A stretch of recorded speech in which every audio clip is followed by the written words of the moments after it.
Visualization of the biomass pyrolysis process. Biomass storage and drying. Wooden or agricultural biomass stored in a dedicated storage facility is transported to the pyrolysis reactor via a bucket feeder.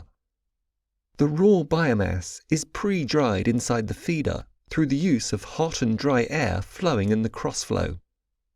Biomass pre-drying has a positive impact on the reduction of the moisture content inside the process material by a few %, and additionally increases the pace of the processes occurring in the following stages. Biochar production. Pre-dried and preheated biomass then goes to the pyrolysis reactor, where the following 4 processes take place. The moisture evaporation process. All the moisture accumulated in the raw biomass has to evaporate in order to initiate the carbonization process. Depending on the type of biomass and the amount of moisture accumulated in the process material, it can take from several to more than a dozen seconds, and its efficiency is due to the high temperature in the upper part of the reactor.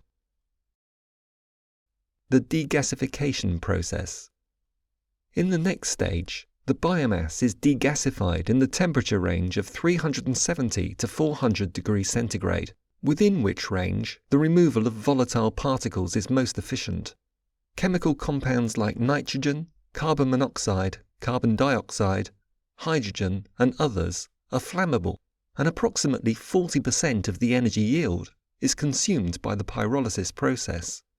After mixing with the humid air from the preceding process, the remainder of those gases can be used for energy. The carbonization process. Dried and degasified biomass is treated with high temperature. This process results in the quick concentration of elemental carbon and the disappearance of the fibrous structure, improving its grindability. Depending on temperatures inside the reactor and the duration of the carbonization process, the ready material can have a calorific value in the range of 21 to 29 megajoules per kilogram. The cooling process. The ready material is cooled to ambient temperature with the use of the cross-flow water cooler.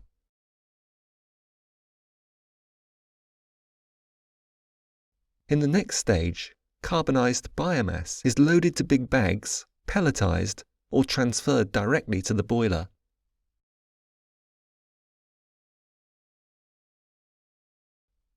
Heat generation.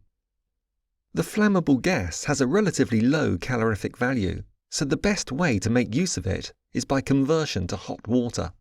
Pyrolysis systems with productivity from 300 to 1,000 kilograms per hour can supply district heating networks with a maximum capacity from 1 to 3 megawatts respectively.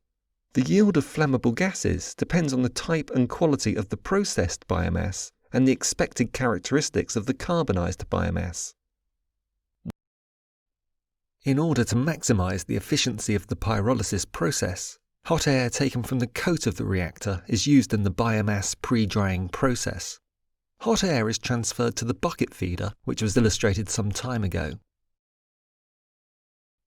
At the end of the process, all gases are mixed and emitted through the common stack.